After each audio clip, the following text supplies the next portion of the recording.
Assalamualaikum warahmatullahi wabarakatuh. Halo pemirsa, apa kabar Anda hari ini? Beragam informasi akan kami sajikan dari wilayah Indonesia bagian Barat. Bersama saya Wanasari, inilah kabar Sumatera selengkapnya.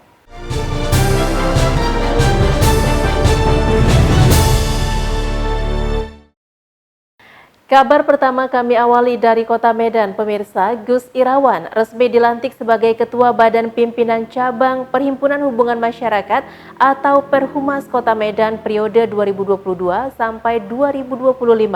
Gus Irawan menyampaikan tantangan Perhumas Kota Medan, yakni ikut berperan penting mendorong semua instansi dalam menghasilkan komunikasi yang baik. Cabang Ketua Umum Perhumas Boy Kelana. Ketua Badan Pimpinan Pusat Perhumas Indonesia, Boy Kelana Subroto, resmi melantik pengurus Badan Pimpinan Cabang atau BPC Perhumas Kota Medan yang diketuai oleh Gus Irawan yang berlangsung di Aula Tengku Rizal Nurdin pada Jumat lalu.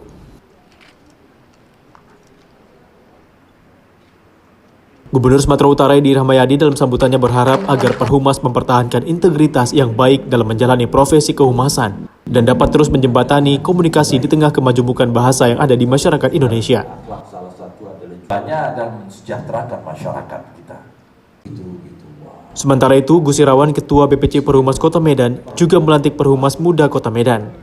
Usai melantik, Gus Irawan mengungkapkan rasa terima kasihnya kepada Ketua BPP Perhumas Indonesia, Boy Kelana Subroto. Ia menjelaskan ke depannya Perhumas Kota Medan akan menghimpun praktisi kehumasan dan melakukan roadshow ke sejumlah kampus.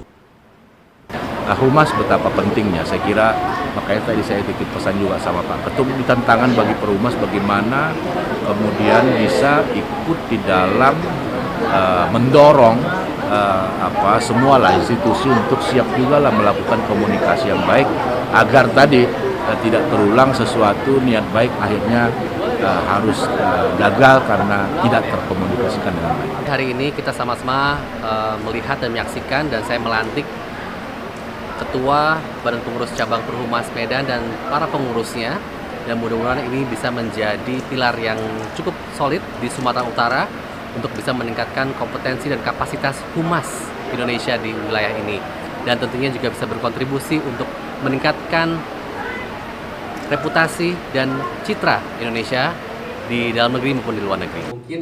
Di sesi akhir juga berlangsung seminar nasional dengan tema Sumatera Utara untuk Indonesia Maju yang diikuti oleh mahasiswa ilmu komunikasi dari berbagai kampus di Kota Medan. Dari Medan, Sumatera Utara, tim TV One mengabarkan. Sebuah pernikahan unik digelar di Musi Banyuasin, Sumatera Selatan. Pernikahan antara Yevi Rahmadania Anggraini dengan Bribka Reksi Pratama diiringi pembacaan Asmaul Husna oleh ratusan pelajar. Sebuah acara resepsi pernikahan di Musi Banyuasin, Sumatera Selatan digelar dengan unik, yaitu diiringi dengan pembacaan Asmaul Husna oleh ratusan pelajar madrasah.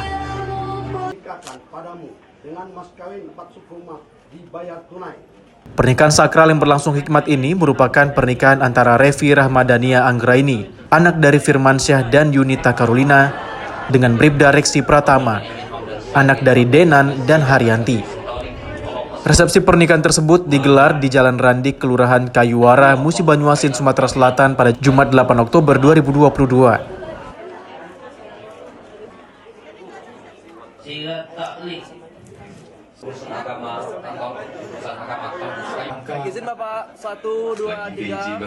Seperti biasa, usai ijab kabul, kedua pengantin pun melakukan sujud untuk permohonan maaf kepada kedua orang tua dengan tetesan air mata bahagia.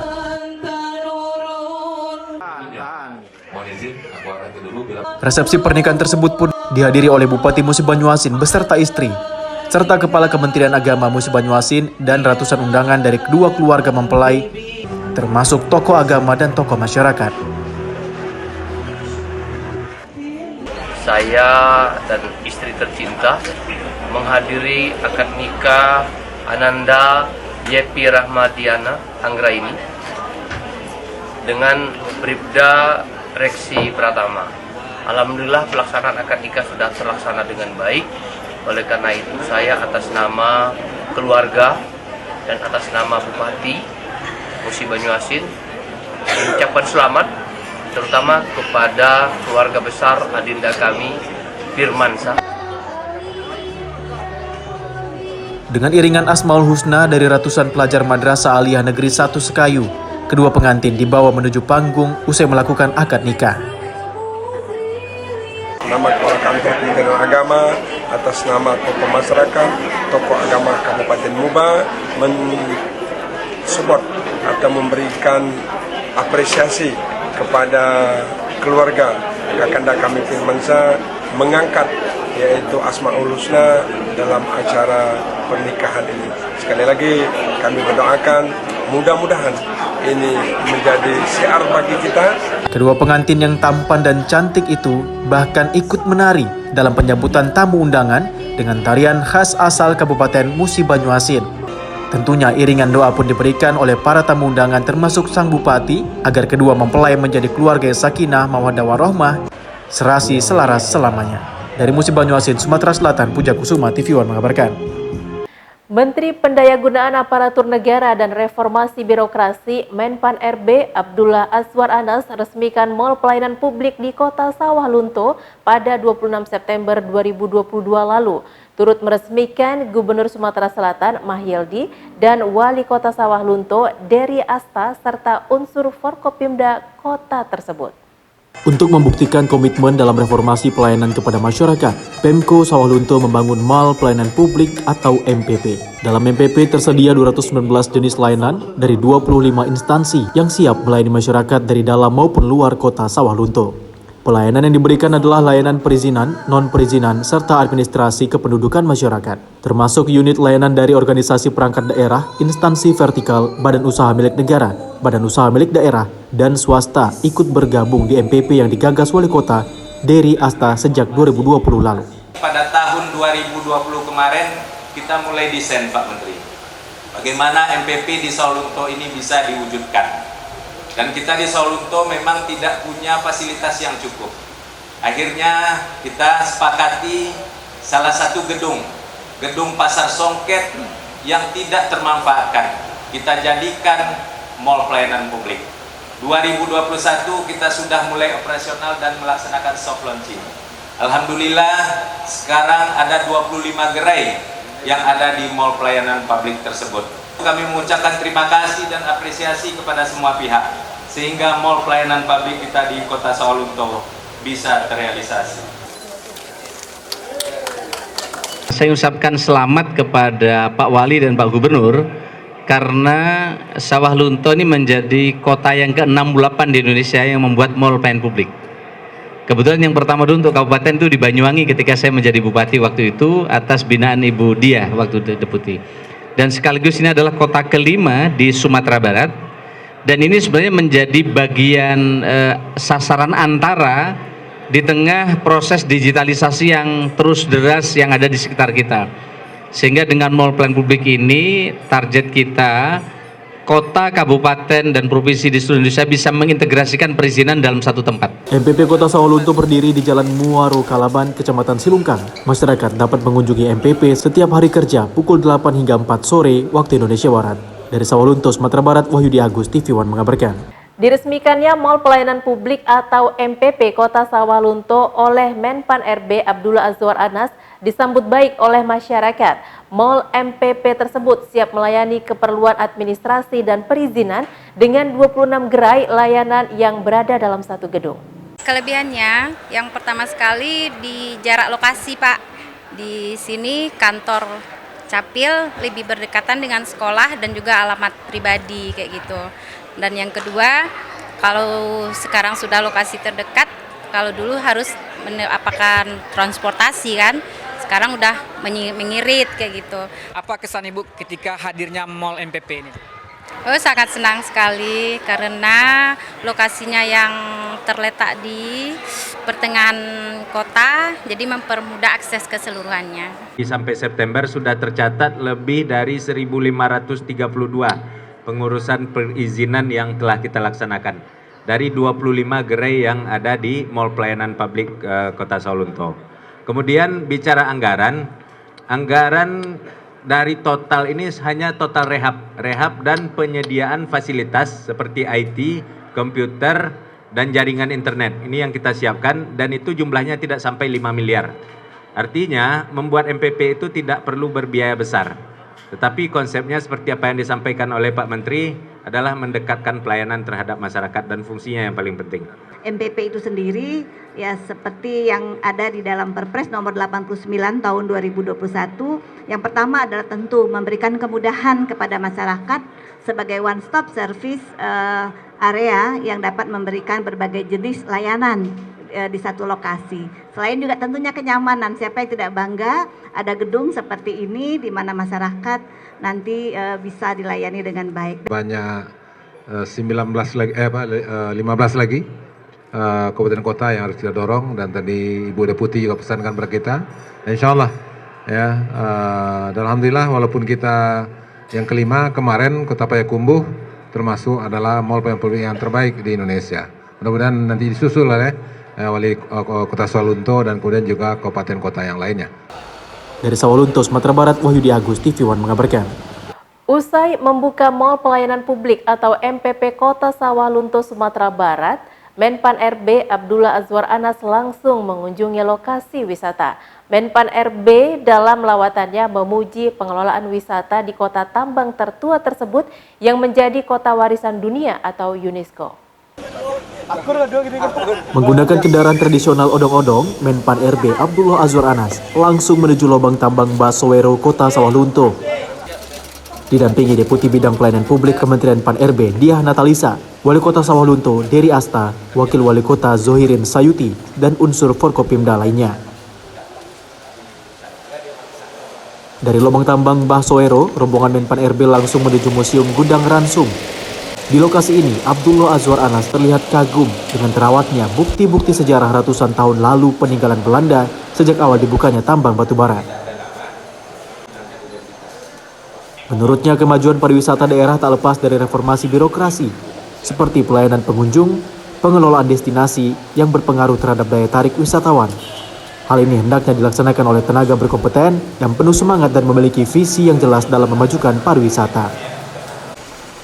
Saya kira ini bagus sekali ya, tidak banyak daerah yang punya cagar budaya dan bisa ditata dengan baik. Dan saya mengapresiasi kepada Sawalunto karena cagar budaya semacam ini dijaga dan dipelihara dengan baik. Dan ini akan menjadi destinasi terutama bagi edukasi anak-anak yang akan belajar sejarah. Dan ini manfaatnya sangat besar bagi anak-anak yang ingin tahu bagaimana Belanda dan proses industrialisasi di zaman itu ya. Saya kira bagus karena punya sejarah tambang dan ini jenis tambangnya kan underground ya. Sementara sekarang lebih open pit dan itu banyak lingkungan yang rusak, dan ini model bagaimana tambangnya jalan tapi alamnya kan terjaga. Saya kira itu. Usai mengunjungi lubang tambang Basowero, Menpan RB dan rombongan langsung menuju lokasi wisata Puncak Cemara untuk melihat keindahan Kota Sawalunto yang merupakan kota warisan dunia versi UNESCO dari ketinggian. TV One mengabarkan. Jangan kemana-mana pemirsa, Kabar Sumatera akan kembali setelah pesan-pesan berikut ini.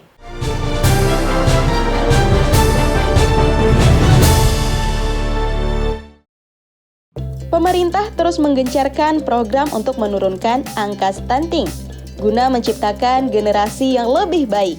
Namun, tahukah Anda apa itu stunting? Stunting adalah kondisi gagal tumbuh pada anak balita akibat dari kekurangan gizi kronis, sehingga anak terlalu pendek untuk usianya. Stunting dapat dicegah sejak dini, mulai dari kesiapan calon pengantin hingga 1000 hari pertama kehidupan, atau sejak janin berada dalam kandungan hingga usia bayi mencapai 2 tahun.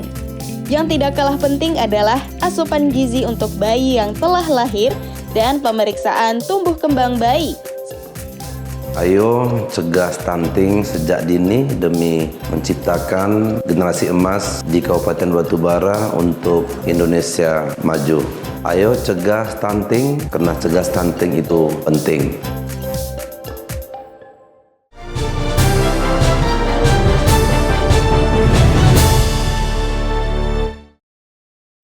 Anda kembali di Kabar Sumatera, pemirsa. Radiapoh Hasiolan Sinaga terpilih menjadi Ketua Parsadaan Pomparan Toga Sinaga Dohot Boruna, wilayah Sumatera Utara II, periode 2022 sampai 2026. Radiapoh dilantik oleh Ketua Umum PPTSB Mangihut Sinaga di Auditorium Raja Min Purba, Universitas Simalungun, Pematang Siantar.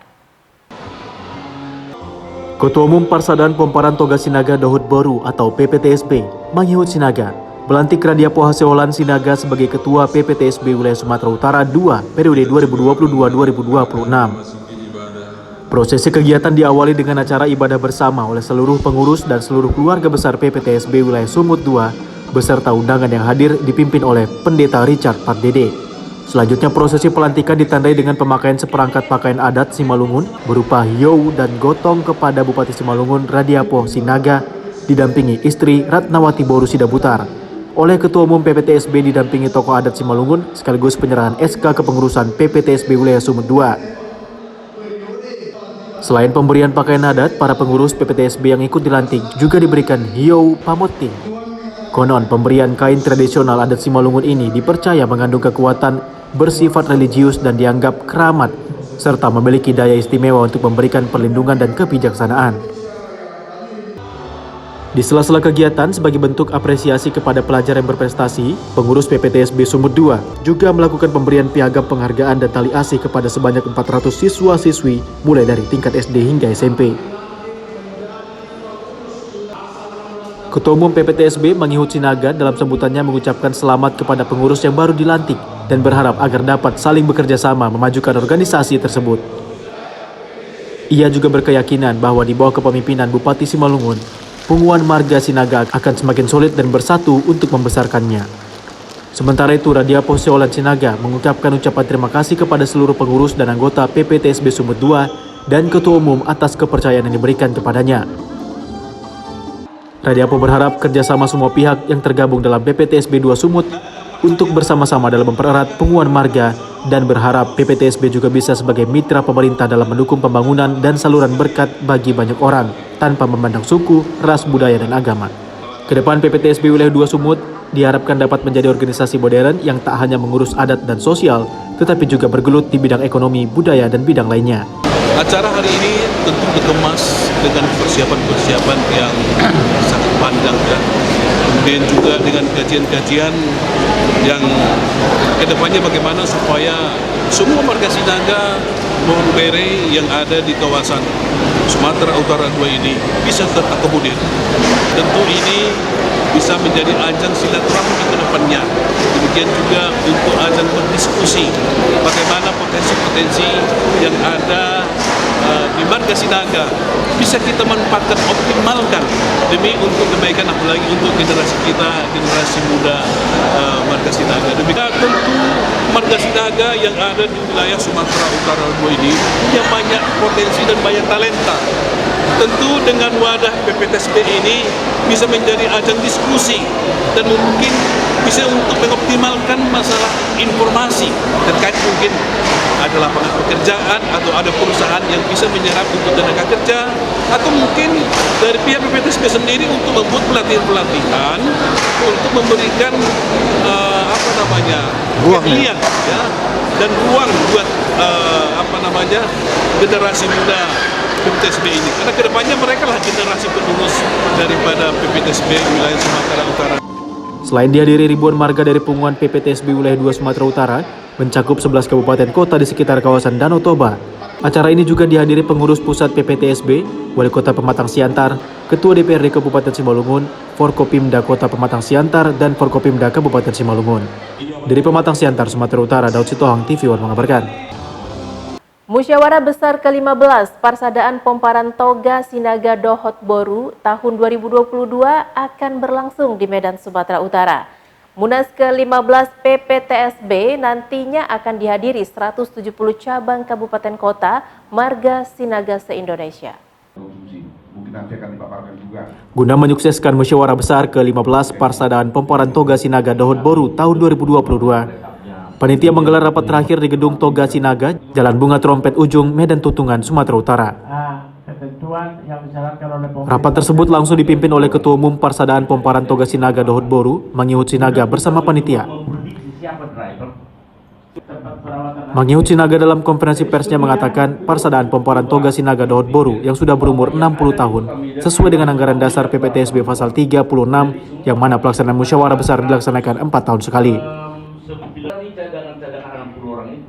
Adapun agenda dalam musyawarah besar ke-15 PPTSB antara lain yakni melakukan pertanggungjawaban pengurus yang berjalan sebelumnya, mencari program-program yang akan dikerjakan ke depannya, melakukan pergantian pengurus serta pelantikan pengurus baru. Itu kita berharap karena PPTSB ini kita sudah sepakat bagaimana menciptakan suatu organisasi walaupun organisasi marga ya yang menjadi organisasi yang modern. Hendron Sinaga, Ketua Panitia menjelaskan persiapan musyawarah besar ke-15 Parsadaan Pemparan Toga Sinaga Dohot Boru telah rampung 90%. Siapapun sosok terpilih sebagai kepemimpinan dan kepengurusan baru harus kesepakatan bersama dan tidak ada yang tersakiti. Peserta kita sampai saat ini dari Sabang sampai Merauke nih di 30 provinsi ada kita 18 cabang wilayah. Terus cabangnya sekitar 137.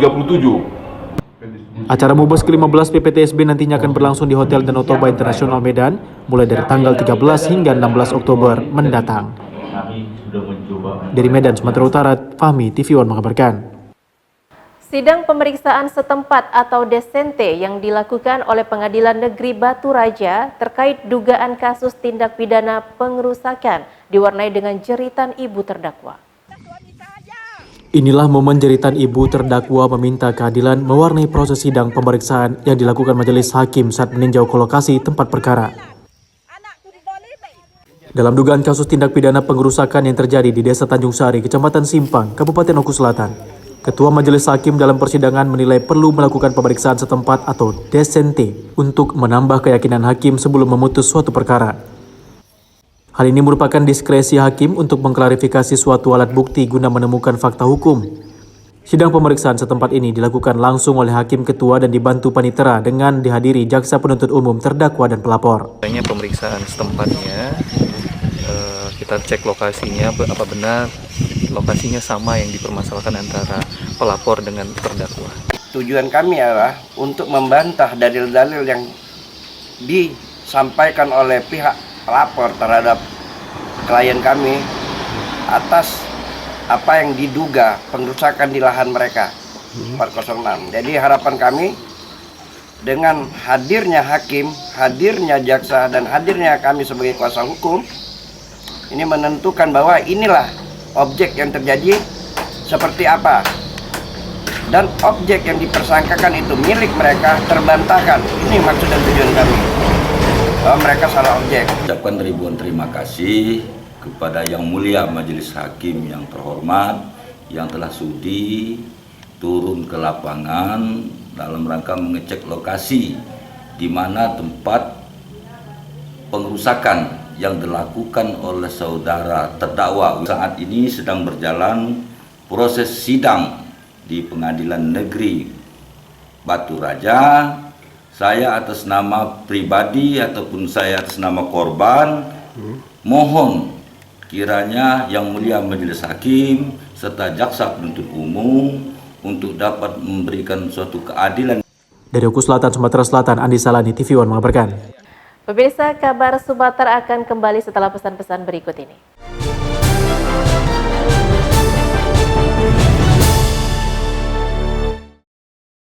Pemerintah terus menggencarkan program untuk menurunkan angka stunting guna menciptakan generasi yang lebih baik.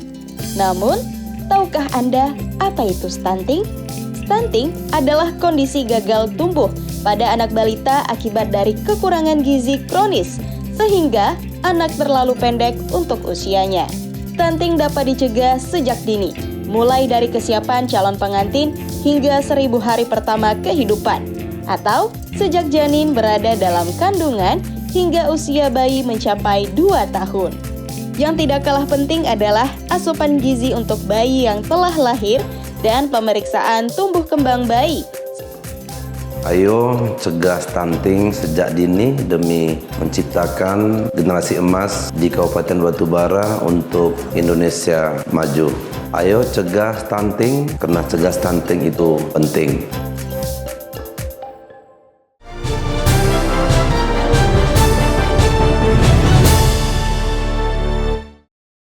Anda kembali di Kabar Sumatera, pemirsa. Polda Kepulauan Bangka Belitung menggandeng PT Biotek Farmasi Indonesia sebagai perusahaan manufaktur farmasi untuk memberikan pelayanan kesehatan kepada personel kepolisian dan masyarakat, serta mensosialisasikan upaya menjaga kesehatan tubuh.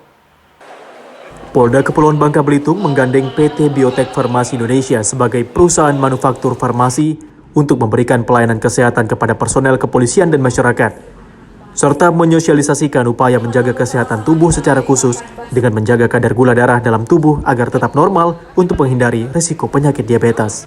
Pelayanan kesehatan ini dilakukan oleh PT Biotek Farmasi Indonesia dengan dibantu petugas dari Bidokes Polda Babel yang berlangsung di areal Gedung Tri Bratama Polda Bangka Belitung. Pelayanan kesehatan yang diberikan yakni tes gula darah sewaktu dan mencoba obat terbaik dunia yang merupakan produk anak bangsa secara gratis. Gunanya untuk menurunkan kadar gula darah sewaktu dalam waktu 90 menit. Kolaborasi PT Biotek Farmasi Indonesia dengan Polda Bangka Belitung disambut baik oleh Wakapolda Babel, Brigjen Pol Sugeng Supriyanto. Bahkan Jenderal Bintang 1 itu pun ikut melakukan tes gula darah sewaktu di sela-sela berlangsungnya kegiatan tersebut.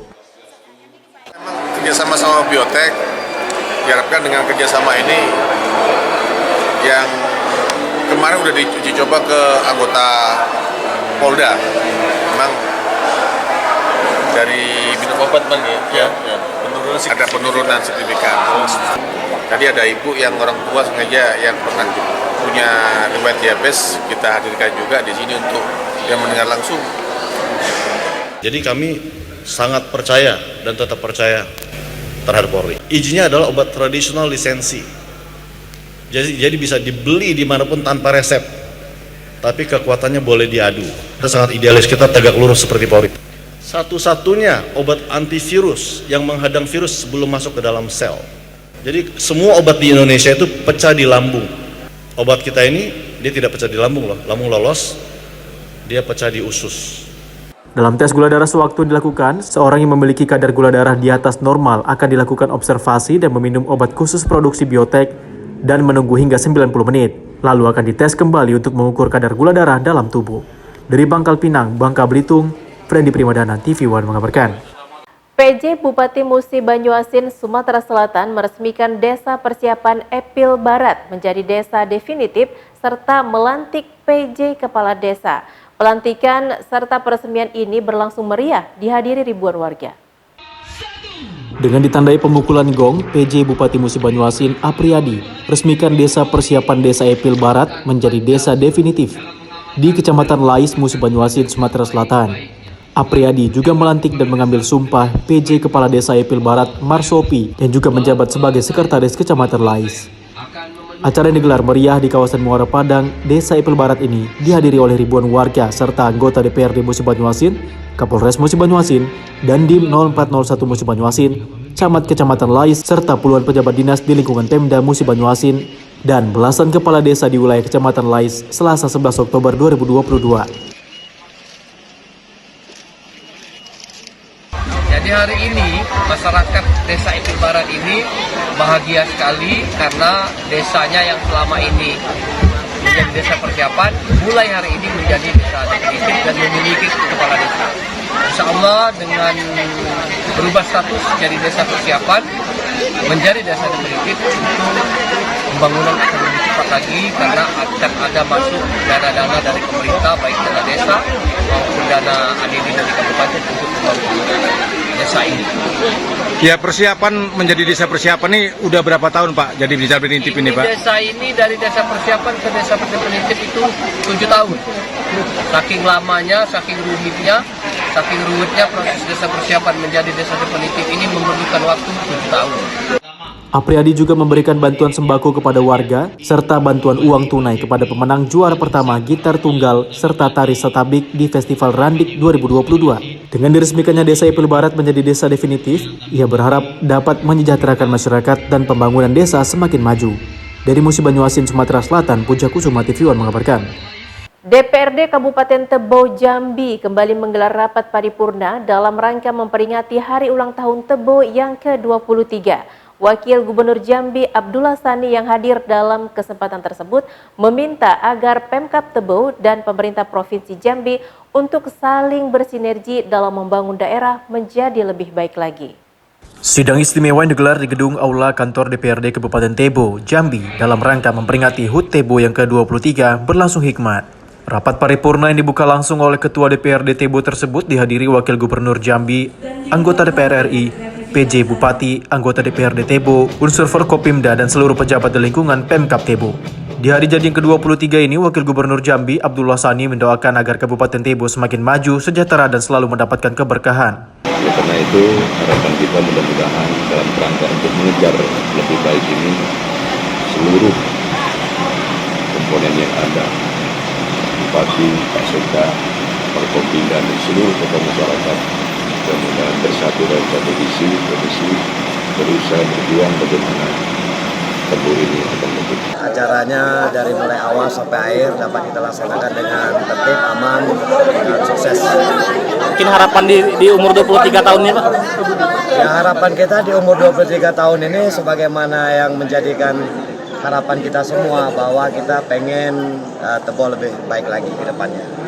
Terus melakukan upaya-upaya terutama terkait dengan kerawanan pangan. Dan kita telah lakukan itu seperti yang kita sampaikan tadi, ini kita sudah cukup gerakannya dan kita ketahui sampai sekarang ini sudah terjadi penurunan inflasi ini 0,85%. Dan menurut prediksi secara teknis oleh Dinas Pertanian, kalau nanti di 3 bulan ke depan kita akan surplus. Kegiatan-kegiatan yang sudah kita tanam itu akan produksi, nah kita akan surplus. Dan mudah-mudahan inflasi kita akan segera turun. Untuk itu, dirinya juga meminta agar semua elemen dapat bersama-sama membangun Kabupaten Tebo dalam segala bidang agar segera tercapai segala tujuan. Dari Kabupaten Tebo, Jambi, Tarmizi, TV One mengabarkan. PJ Bupati Musi Banyuasin melantik 65 PJ Kepala Desa dari 65 desa di Musi Banyuasin, Sumatera Selatan. Pelantikan dihadiri oleh 210 bakal calon kepala desa, 14 camat, serta dinas instansi di lingkungan Pemkab Musi Banyuasin. PJ Bupati Musi Banyuasin Apriyadi melantik 65 PJ Kepala Desa. Selain memberikan sumpah jabatan bagi para PJ Kepala Desa yang dipilih dari pegawai kecamatan di 14 kecamatan, Bupati juga memberikan surat keputusan atau SK yang langsung ditandatangani oleh PJ Bupati Musi Banyuasin.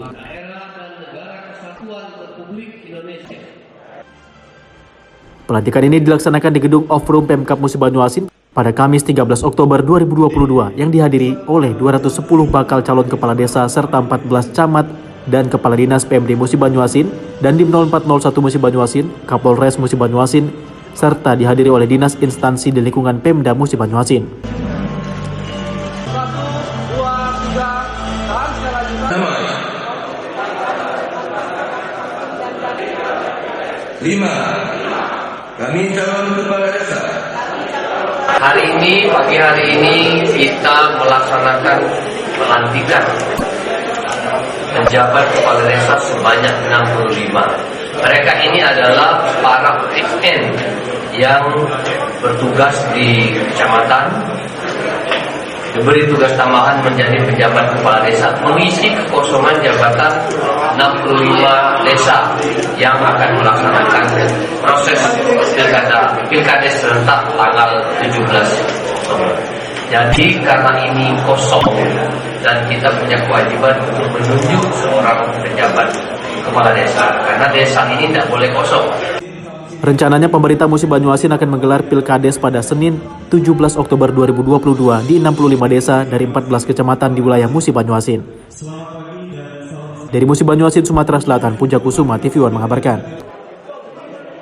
TNI Angkatan Udara melalui Pusat Potensi Dirgantara, Puspot Dirga, dan Federasi Aerosport Indonesia atau FASI daerah Sumatera Utara menggelar Lomba Drone Racing dan Lanut seri 1 tahun 2022 bertempat di Parkiran X Bandara Udara Polonia Medan, Minggu sore. Perlombaan yang merupakan rangkaian dari HUT TNI ke-76 Angkatan Udara dengan melakukan selekda aero modeling dan drone serta Open Turnamen 2022 sebagai ajang pencarian bibit atlet untuk mewakili Sumatera Utara di perhelatan Akbar Pekan Olahraga Nasional atau PON 2024 mendatang. Drone race ini merupakan drone yang dirancang khusus untuk drone race sesuai dengan standar aturan Federation Aeronautic International atau FAI Dalam pengoperasiannya menggunakan Radio Controller and First Person View atau FPV Google. 10 pembalap terdiri dari atlet sumut dan sumbar memacu adrenalin melalui drone dengan menggunakan first person view untuk mengamati pergerakan drone yang begitu gesit di arena balapan. Rizky Maulana, atlet drone asal Sumatera Utara yang masih berusia 15 tahun ini berhasil menjuarai perolehan lap terbanyak selama 2 menit dan memperoleh uang tunai 1,5 juta rupiah serta trofi dan hadiah lainnya. Saya sudah meraih Liga Nasional Drone Racing di Jakarta. Bisa lebih baik lagi, bisa lebih jauh lagi untuk main drone. Dan bangga karena Fasida Sumut kembali berhasil melaksanakan seleksi daerah untuk aeromodeling yang dalam hal ini kita akan menjaring atlet-atlet berprestasi kita yang akan kita masukkan kepada pelatda jangka panjang PON dan nantinya kita harapkan bisa menjadi atlet PON dan meraih juara medali emas untuk provinsi kita. Sesuai dengan undang-undang, siapapun yang menggunakan drone wajib mengikuti peraturan CASR 107 dan peraturan Menteri Nomor 37 yang mengatur menggunakan drone dengan ketinggian yang telah ditentukan, sehingga penerbangan bisa aman dan selamat. F9U Drone Racing, Pylon Racing, dan RC Plane Racing diperlombakan dalam ajang Selekda kali ini. Dari Medan, Sumatera Utara, tim TV One mengabarkan. Informasi tadi sekaligus menutup program Kabar Sumatera. Jangan lupa update berita terkini lainnya di kanal tv1news.com. Saya Manasari dan seluruh kerabat kerja mengucapkan terima kasih. Assalamualaikum warahmatullahi wabarakatuh dan sampai jumpa.